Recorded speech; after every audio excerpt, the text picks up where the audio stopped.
হযরত ওমর রাদিয়াল্লাহু তাআলা আনহুর শাসন আমল চলে। ওই যুগে একজন সন্তান বাবা ভক্ত, যে কিনা প্রতিদিন সকালবেলা নিজের হাতে নিজের বাবার কাপড় চোপড় পরিষ্কার করে। যুবকের নাম হলো জুনায়েদ আল আফওয়াদ। উয়ুনুল হিকায়াতে আসছে, যুবক প্রতিদিন সকালবেলা বাবার কাপড় চোপড়গুলা নিজের হাতে পরিষ্কার করে। যুবকের মা দুনিয়ার থেকে কয়েক বছর আগে বিদায় হয়ে গেছে। দুপুরের টাইমে আইসা যুবক নিজের হাতে নিজের বাবারে গোসল করায়া মাথার ভিতরে তেল লাগায়া দেয়। প্রতি জুমাবার শুক্রবার দিন যুবক নিজের হাতে নিজের বাবার নখগুলা কেটে দেয়। পবিত্র জুমার দিন একদিন বাপ সন্তানকে বলে, সন্তান, তোমার আচরণে তোমার ব্যবহারে আমি তোমার প্রতি মুগ্ধ আছি, বলো তোমার জন্য আমি কি দোয়া করতে পারি। আল্লাহু আকবার বলেন, আমি কি দোয়া করব তোমার জন্য বলো। যুবক বলতে আছে, বাবা শুনে নেন, আমি দুনিয়াতে তেমন কিছু চাই না, দুনিয়াতে আমার অনেক সম্পদের দরকার নাই, কারণ দুনিয়া হলো রহস্যময় ঘেরা। শৈশব কৈশোর যৌবনে পদার্পণ করে তারুণ্যের সিঁড়ি দিয়ে আস্তে আস্তে উঠে একটা সময় বার্ধক্যে ধাবিত হয়ে হঠাৎ কবরের যাত্রী হয়। এটাই হলো দুনিয়া। আব্বা, আপনি আমার জন্য একটা দোয়া করেন, রব্বুল আলামিন যেন আমাকে ঈমানের সহিত মরণ দান করে। আল্লাহু আকবার। 2 নম্বরে, আমার মৃত্যুর পর আমার রব যেন আমাকে 2টা জান্নাতের মালিক বানায় দেয়। বাবা সন্তানের সামনে 2 হাত তুলে আল্লাহর দরবারে চোখের পানি ছেড়ে দিয়ে বলে, মালিক, আমি আমার সন্তানের জন্য দিল খুলে দোয়া করলাম, তুমি আমার সন্তানটাকে ঈমানের সহিত মৃত্যু দিও। মৃত্যু একদিন হবে, হয় যুবককালে না হয় বুড়াকালে, অথবা শিশু বয়সে। মরণ তো হবে। যেদিন মৃত্যু দিবা আমার ছেলেটাকে ঈমান দিয়া মরণ দিও। সুবহানাল্লাহ বলেন। বেঈমান বানায়া কবরে ডাক দিও না, এটা বাবার দোয়া। সন্তান বাবার পাশে বলতে আছে আমিন। আল্লাহ রসুল বলেন, মা বাবা দোয়া করলে সেই দোয়া রব্বুল আলামিন ফিরায়া দেয় না। মা বাবা দোয়া করলে সেই দোয়া রব্বুল আলামিন বিনা পর্দায় কবুল করে নেয়। এই যুবক দেখতে অনেক সুন্দর, প্রতিদিন সকালবেলা বাবার খেদমত করার পর নিজ কর্মে বেরিয়ে যায়। যেই মালিকের বাড়িতে উটের পানি খাওয়ায়, সন্ধ্যা পর্যন্ত ডিউটি পালন করে চলে যায় আবার নিজ বাবার ঘরে।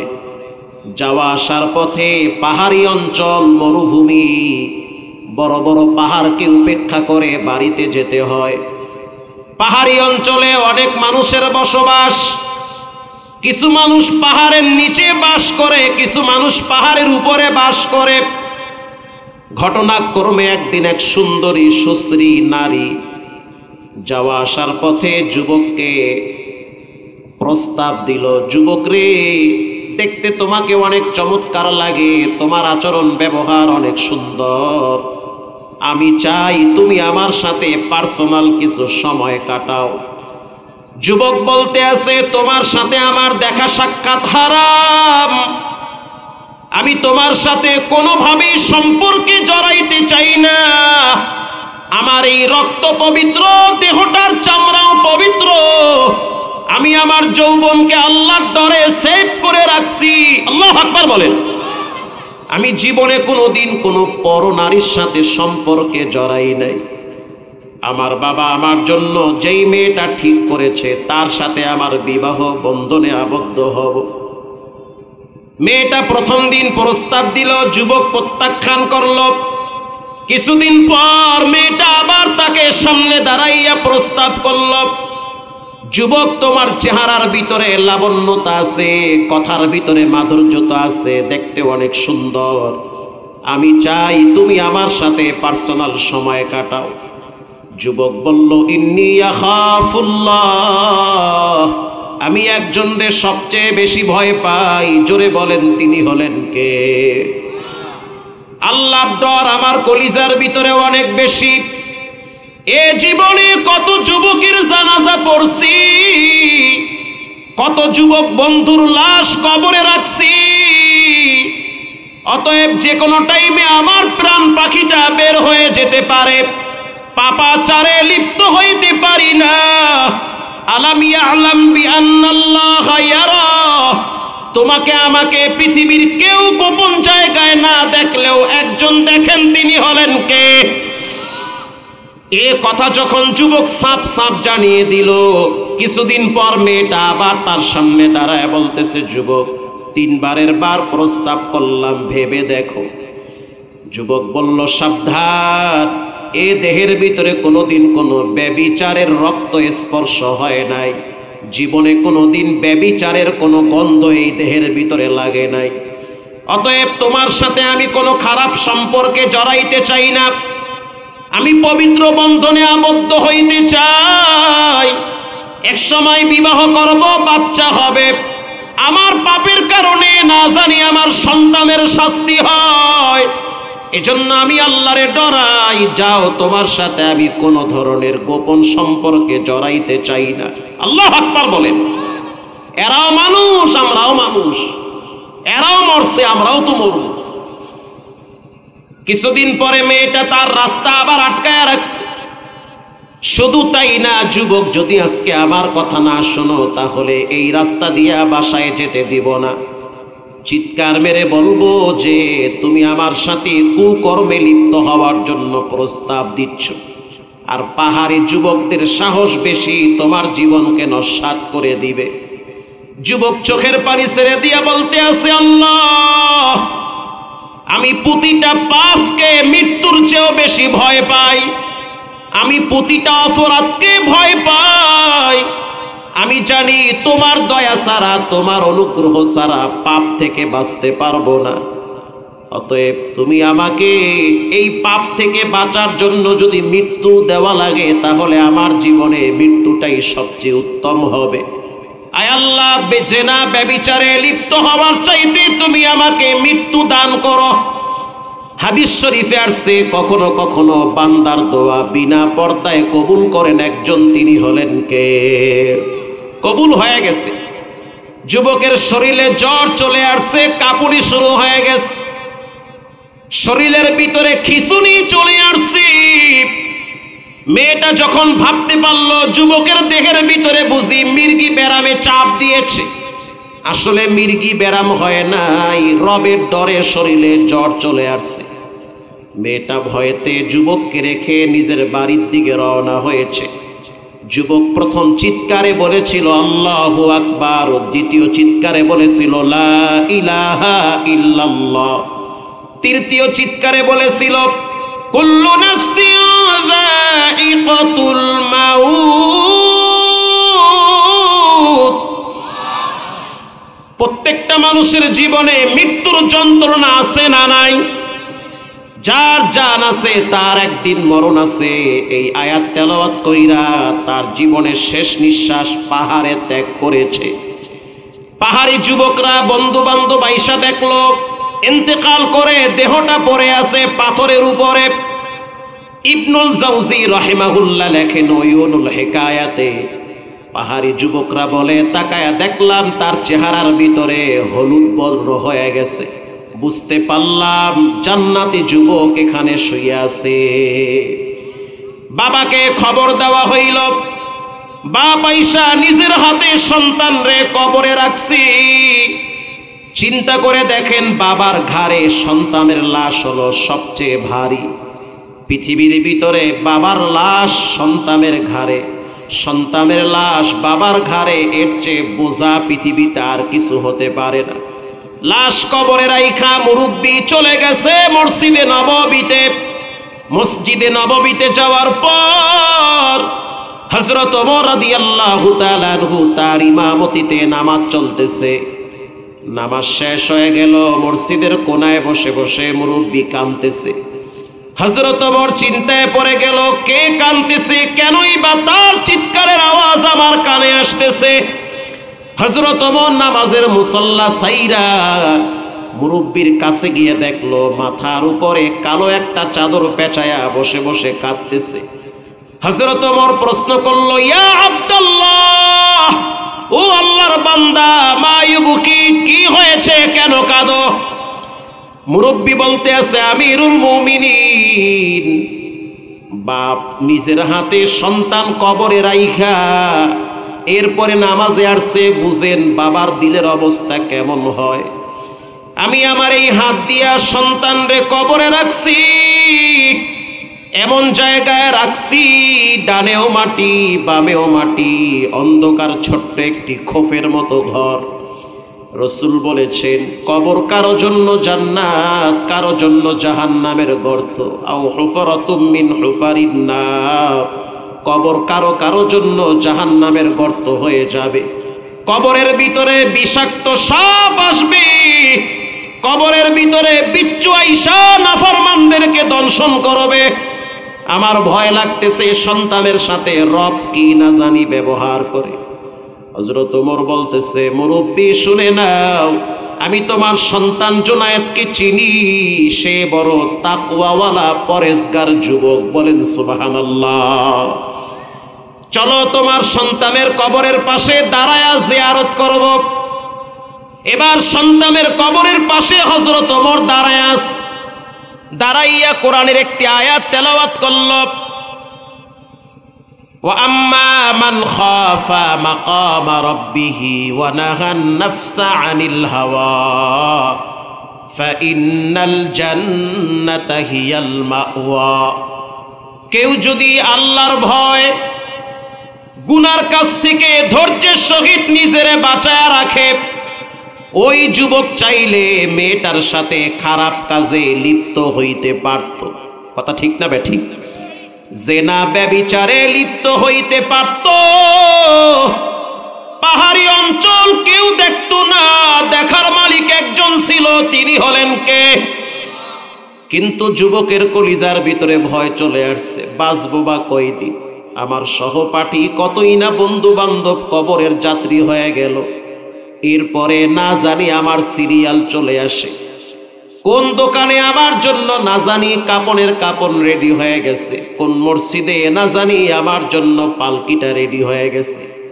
আল্লাহর ডরে জেনা ব্যভিচার থেকে নিজেরে বাঁচায়া রাখছে। প্রতিটা পাপ মানুষকে গোপনে গোপনে কাঁদায়, প্রত্যেকটা অপরাধ মানুষের চোখের পানি ঝরায়, কেউ দেখে না, দেখেন কে? প্রত্যেকটা পাপ বাফরেও সারে না। কুল্লু নাফসিম বিমা কাসাবাত রহিনা।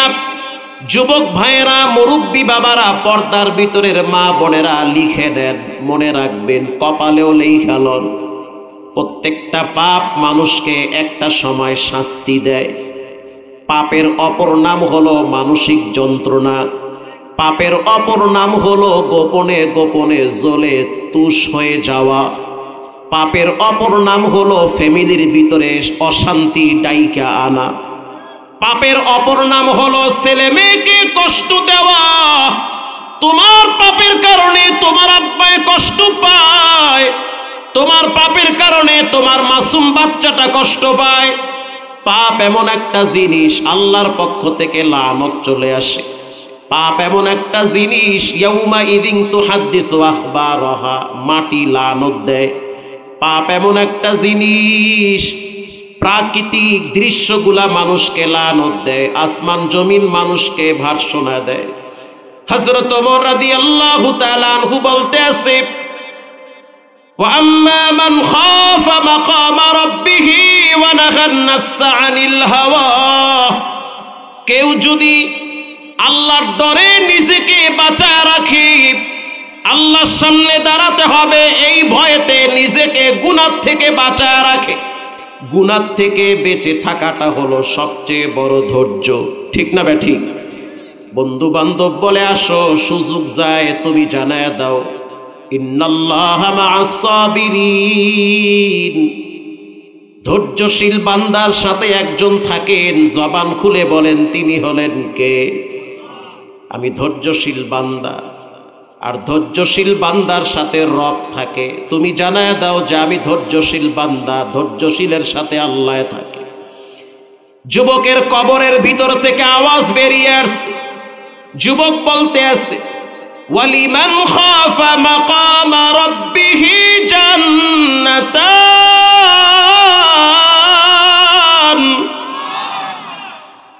রব্বুল আলামিন আমাকে ভালোবেসে অনুগ্রহ দয়া করে গুনাহ থেকে বেঁচে থাকার জন্য আল্লাহ তাআলা আমাকে জান্নাতের ভিতরে দুইটা উঁচু স্থান দান করেছে। জান্নাতের ভিতরে দুইটা এরিয়া দান করছে, দুইটা স্থান দান করছে। এটা আমার আব্বার দোয়া। আব্বাই বলছে মরার আগে আগে আমার আল্লাহ আমার ছেলেকে ঈমানের সহিত মরণ দিও। আল্লাহ ঈমানের সহিত মরণ দিছে। এই যে আপনারা দেখছেন চট্টগ্রাম সীতাকুণ্ডে, চট্টগ্রামের সাতকানিয়ায় একজন উকিলকে নৃশংসভাবে কুপিয়ে হত্যা করা হয়েছিল, শুনছেন না? সেই উকিলের বাসায় আমরা গিয়েছিলাম, একেবারেই বাসার পাশে এক বাসায়। তারা সবাই বলল, হুজুর এই সন্তানটা ছিল নামাজিওয়ালা সন্তান। শুধু নামাজিওয়ালাই না, সে দিন পালন করত, আল্লাহর জমিনে আল্লাহর দিন প্রতিষ্ঠার জন্য সে সংগ্রাম করেছে। আল্লাহু আকবার। তার মৃত্যুর আগে আগে জবান থেকে চিৎকার বেরে কয়েকবার পড়ছে লা ইলাহা ইল্লাল্লাহ। তার জীবনের শেষ কথা ছিল লা ইলাহা ইল্লাল্লাহ, লা মা'শুকা ইল্লাল্লাহ, লা খালিকা ইল্লাল্লাহ, লা রাজ্জাকা ইল্লাল্লাহ। হায়াতের মালিক, রিজিকের মালিক একজন। চিৎকার মেরে বলেন তিনি হলেন কে? মৃত্যুর আগে আগে কথা বলে বলে শেষ নিঃশ্বাস ত্যাগ করেছে। দেখেছেন তার জানাজায় লক্ষ লক্ষ মানুষের ঢল নামছে। এই জমিনে কত যুবক মারা যায়, কয়জন মানুষ দূর থেকে গিয়া জানাজায় আসে। মৃত্যু একদিন হবে। ওই যুবকের মৃত্যু হয়েছে শহীদি মরণ। বিনা বিনা গোসলে দাফন দেওয়া হয়েছে।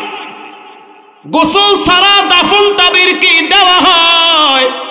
যারা আল্লাহর জন্য আল্লাহর জমিনে শহীদ হয় তাদেরকে গোসল ছাড়া দাফন দেওয়া হয়। এজন্য যুবকদেরকে বলতে চাই, জীবন যদি দিতে হয় আল্লাহর জন্য দিতে হবে। আস্তে বলবেন না, জোরে বলেন। রক্ত যদি দিতে হয়, শ্রম যদি ব্যয় করতে হয়, ঘাম যদি ঝরাতে হয়, দুনিয়ার কোনো ফাসিক ফুজ্জারের জন্য দেওয়া যাবে না। আল্লাহর জমিনে কোরআনী শাসন ব্যবস্থার জন্য রক্ত ঢালতে হবে। আরো জোরে বলেন ঠিক না বেঠিক? প্রিয় ভাইরা আমার, আস-সাবরু আলাত তাআত, আস-সাবরু আলাল মুসিবাহ। সবরের বয়ান করলে ফজর হয়ে যাবে, তারপরও শেষ হবে না। আল্লাহর কাছ থেকে যদি পাইতে চান তাহলে দুইটা জিনিস লাগবে, নামাজ আর ধৈর্য। ধৈর্যের সহিত নামাজ পড়া লাগবে। জীবনে যত পাপ করেন কোনোদিন নামাজ ছাড়বেন না। নামাজ যদি পড়েন ধৈর্যের সহিত পড়বেন। হাত বাইদা ঘড়ির দিকে তাকায় থাকবেন না। মশা বললে লাভ দিবেন না, ঠিক না বেঠিক? একটা মাছি বললে ফাল পারে। আবার সিজদায় যাওয়ার আগে 3 বার ফু মারে, ওরে জমিদার। ফু মাইরা বালু দূর করে। আবার যদি কপালে একটু বালু লাগে, নামাজ অবস্থায় 3 হাত দিয়া যাইরে মুছতে ফ্রেশ করে। কেন এমনটা কেন করো? তোমার সিজদা দিতে গিয়া যদি তোমার কপালে ধুলা বালু লাগে, এটা তো নেয়ামত, ঠিক না বেঠিক? কত মানুষ খেলাধুলা করতে গিয়া ধুলা বালু লাগায়, সিজদা দিতে গিয়া ধুলা বালু লাগছে। ধৈর্য ধরো, ব্যস্ত হইও না। এই কপাল যেই রবের কদমে দিয়েছো, ওই রব জাহান্নামের আগুন তোমার জন্য হারাম করে দিবে। এজন্য আজ থেকে পাক্কা নিয়ত করে নেন, জীবনে কোনোদিন নামাজ ছাড়বো না, হারাম খাবো না। কখনোই মা বাবার সাথে মেজাজ দেখাবেন না। আব্বা আম্মার সাথে মেজাজ দেখানো মানে নিজের পায়ে নিজের কুড়াল দেওয়া। যেদিন কোরআনে বললাম ওয়ালা তানহারুহুমা ওয়া কুল লাহুমা কাওলান কারীমা,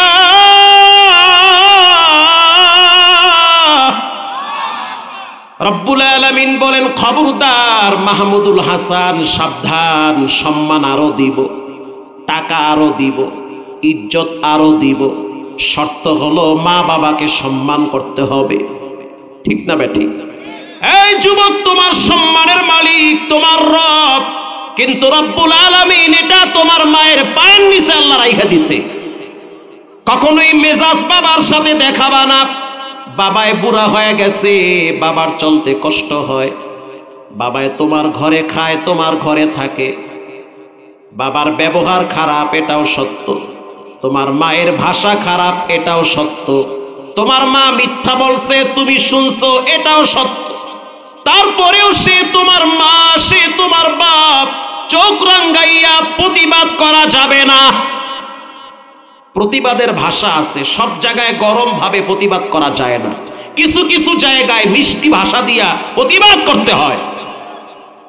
আপনার স্ত্রীর উপরে যদি আপনার মা জুলুম করে, মাকে 1 কেজি কমলা হাতে দিয়া, 100 টাকা হাতে দিয়া গোপনে বলেন, মা আপনার ঘরে যেই মহিলাটা আসছে এ তো আর একজনের মেয়ে, আবার আপনার মেয়ে তো আর একজনের ঘরে যাবে, আপনার মেয়ের সাথে যদি এমন আচরণ কেউ করে তখন তো আপনার খারাপ লাগবে, তাহলে আপনিও কেন আপনার পুত্রবধূর সাথে খারাপ ব্যবহার করবেন, ঠিক না বেঠিক?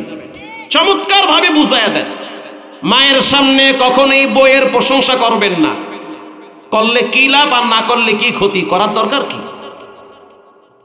কারণ মহিলাদের ন্যাচারালি অভ্যাস, বিবির সাথে বেশি ভালো সম্পর্ক রাখতে গেলে অনেক মারা রাগ করে, শ্বশুর বাড়ির লোক তোরে কিনে ফেলাইছে, ঠিক না বেঠিক? শ্বশুর বাড়ির মানুষ তাবিজ করছে, ওখানে প্রতিবাদ করা যাবে না, বরং ভালোবাসা প্রকাশ করবেন স্ত্রীর কাছে গোপনীয় ভাবে। মা যদি বলে তোমার বউ ভালো না, বইলা দাও, হা ভালো না, ঠিক কথাই কইছো। বউকে বলবা মায়ের সামনে তোমারে ধমক দিব, মনে কিছু নিবা না। এই নিয়ম যদি আপনি জানেন, কৌশল যদি অবলম্বন করেন, তাহলে বউ শাশুড়ির যুদ্ধ ঘরে ঘরে লাগে না।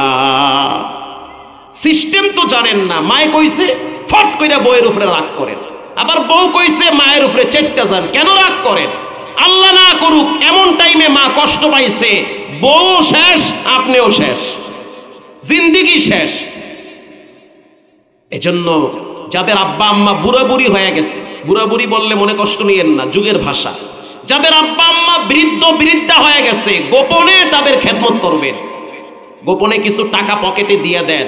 আমি তো আমার মাকে গোপনে কিছু টাকা দেই, আমার তো আরো 2টা বোন আছে, আমি জানি ওই বোনের বাড়িতে বেড়াইতে গেলে নাতি আছে, তাদের মুখে হাসি ফুটাবার জন্য মজা নিয়ে যাওয়া লাগে, কথা কর না? টাকা যদি আমি মাকে না দেই পাবে কোথায়? আব্বাকে যদি আমি না দেই, বাবার তো মনে চায় আর একটা মেয়ের বাড়িতে বেড়াইতে যাইতে, তখন টাকা পাবে কই? বাবাই তো গোপনে আপনার দিকে তাকায়া থাকে। এই জন্য আপনার উচিত ওই বুড়ার পকেটে গোপনে টাকা দেওয়া, ঘুম ভাঙ্গার পরে পকেটে হাত দিলেই যেন টের পায় যে পোলায় গোপনে দিয়ে গেছে। কসম আল্লাহর, লিখে রাখেন, আপনার রব আর এক জায়গার থেকে টাকার বেন্ডিল পকেটে ঢুকায় দিবে, আপনি লিখে রাখেন। এগুলো বাস্তব জীবনের পরীক্ষিত আমার। জীবনে কোনোদিন মা বাবার সাথে মেজাজ দেখাবেন না, ধৈর্য ধরবেন, সবর করবেন, মা বাবার সাথে সুন্দর ব্যবহার করবেন। পাক্কা নিয়ত করে নেন, জীবনে কোনোদিন নামাজ ছাড়বো না, হারাম খাবো না। প্রধান অতিথি কি বলে গেল, নামাজ ছাড়া যাবে না, হারাম খাওয়া যাবে না, মা বাবার সাথে খারাপ ব্যবহার করা যাবে না। দিলটা যদি ভালো থাকে, এতগুলা মানুষের সামনে 2টা হাত তুলে আল্লাহকে দেখায়া দেন, নারায়ে তাকবীর। আয় আল্লাহ, এই হাতগুলা কবুল করে নেন। জীবনে একবার বাইতুল্লাহর কালো গিলাফের সাথে লাগায়া দেন, চিৎকার মেরে বলেন আমিন। হাত নামা। রঙ্গে তাকওয়া, রঙ্গে সিদকু, রঙ্গে দিন, তা আবদু বাকি বুয়াদ বর আবেদিন।